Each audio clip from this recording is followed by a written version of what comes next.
Assalamualaikum warahmatullahi wabarakatuh. Bertemu lagi dengan saya Ayu Anggraini, mahasiswa Politeknik Negeri Samarinda, jurusan Akuntansi, Prodi D4 Akuntansi Manajerial dari kelas 1B. Di kesempatan ini saya akan menjelaskan di topik 10, yaitu pengarahan. Yang pertama itu adalah pendahuluan. Pengarahan merupakan fungsi manajemen yang sangat penting yang dipergunakan dalam suatu organisasi atau usaha. Kemudian di sini dia juga memiliki tujuan dari pengarahan, seperti yang pertama itu menjamin kontinuitas perencanaan, kedua membudayakan prosedur standar, ketiga menghindarkan kemakiran yang tak berarti, keempat membina disiplin kerja, dan yang terakhir itu adalah membina motivasi yang terarah. Selanjutnya itu adalah definisi pengarahan. Nah, menurut para ahli, pengarahan itu diartikan sebagai usaha mendorong bawahan dalam mencapai tujuan perusahaan. Definisi ini sangat sederhana, yaitu mendorong bawahan. Namun, dalam praktiknya menjadi permasalahan kompleks sebab seorang manusia bukanlah sebuah mesin yang akan menerima begitu saja perlakuan-perlakuan terhadap dirinya. Seorang manusia juga memiliki watak, sifat, sikap, perilaku, perasaan emosi, perasaan sentimental yang satu dengan yang lain berbeda. Kemudian ada pun definisi lain dari pengarahan, yaitu merupakan hubungan manusia dalam kepemimpinan yang mengikat para bawahan agar bersedia mengerti dan menyumbangkan tenaganya secara efektif dan efisien dalam pencapaian tujuan suatu organisasi. Selanjutnya adalah prinsip-prinsip pengarahan. Yang pertama itu adalah prinsip mengarah kepada tujuan. Maksudnya, setiap suatu usaha atau organisasi pasti memiliki tujuan, baik tujuan untuk mendapatkan keuntungan maupun sekedar tindakan sosial. Nah, untuk mencapai tujuan tersebut perlu adanya pengarahan dari atasan kepada bawahan. Yang kedua adalah prinsip keharmonisan dengan tujuan. Dalam suatu usaha atau organisasi perlu adanya keharmonisan antara pimpinan dan para pekerja yang satu dengan yang lain agar tercapainya tujuan semaksimal mungkin. Yang ketiga adalah prinsip kesatuan komando. Nah, di dalam sebuah kapal tidak boleh ada dua nahkoda. Demikian pula di dalam sebuah usaha. Untuk setiap tindakan, setiap petugas harus menerima perintah hanya dari seorang atasan saja. Bila tidak, berarti wewenang dikurangi, disiplin terancam, ketertiban terganggu, dan stabilitas sedang mengalami ujian.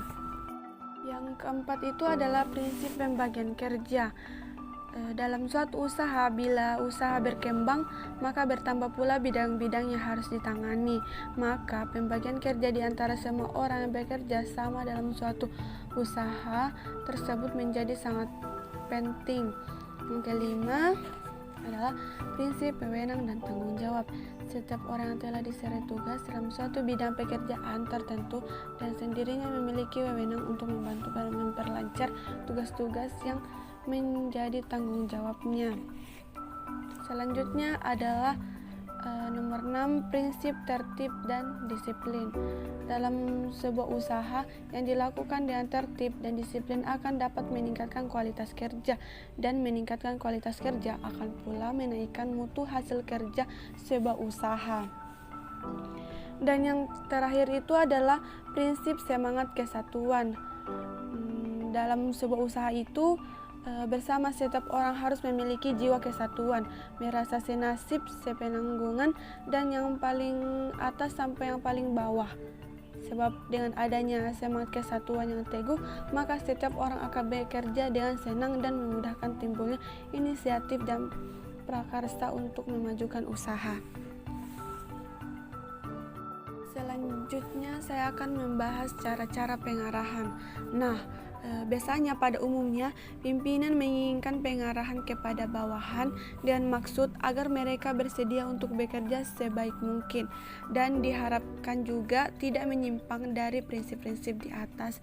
Nah, adapun cara-cara pengarahan yang dilakukan dapat berupa, yang pertama itu adalah orientasi. Nah, orientasi ini merupakan cara pengarahan dengan memberikan informasi yang perlu supaya kegiatan dapat dilakukan dengan baik.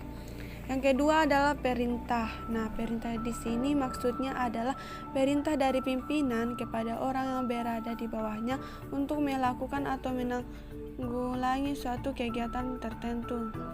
Yang ketiga adalah delegasi wewenang. Delegasi wewenang ini dalam pendelegasiannya, wewenang ini pimpinan melimpahkan sebagian dari wewenang yang dimilikinya kepada bawahannya. Adapun aspek-aspek dalam pengarahan, yang pertama adalah motivasi. Motivasi di sini merupakan pemberian semangat kepada karyawannya dan sedemikian cara agar tujuan organisasi bisa tercapai. Namun, pemberian motivasi ini tidak berarti mengganti kedudukan organisasi dan perencanaan. Yang kedua adalah kepemimpinan. Dalam kepemimpinan ini, seorang pemimpin dapat mengarahkan karyawannya untuk menjalankan tugas mereka dan mencapai tujuan organisasi. Harus bersikap adil kepada bawahannya dan mempunyai rasa sosial yang tinggi serta bijaksana dalam mengambil keputusan. Yang ketiga adalah komunikasi.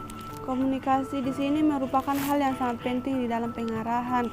Komunikasi yang salah dapat menyebabkan kesalahpahaman dalam mengartikan suatu arahan atau perintah, sehingga terjadi kesalahan pekerja dalam melaksanakan perintah atau tugasnya.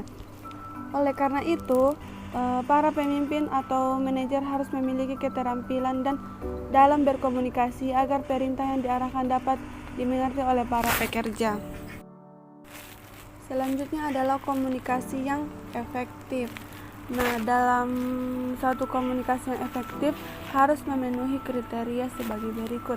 Yang pertama itu adalah pesan harus dirancang dan disampaikan semenarik mungkin. Yang kedua, pesan harus menggunakan lambang-lambang tertuju kepada pengalaman yang sama sehingga sama-sama bisa dimengerti. Yang ketiga itu adalah pesan harus membangkitkan kebutuhan pribadi komunikan dan menyarankan beberapa cara untuk memperoleh kebutuhan tersebut. Dan yang terakhir itu adalah pesan harus menyarankan suatu jalan untuk memperoleh kebutuhan yang layak bagi situasi kelompok ketika komunikan berada pada saat digerakkan untuk memberikan tanggapan yang dikehendaki. Dan demikian penjelasan singkat dari saya. Mohon maaf atas segala kekurangannya. Assalamualaikum warahmatullahi wabarakatuh dan terima kasih.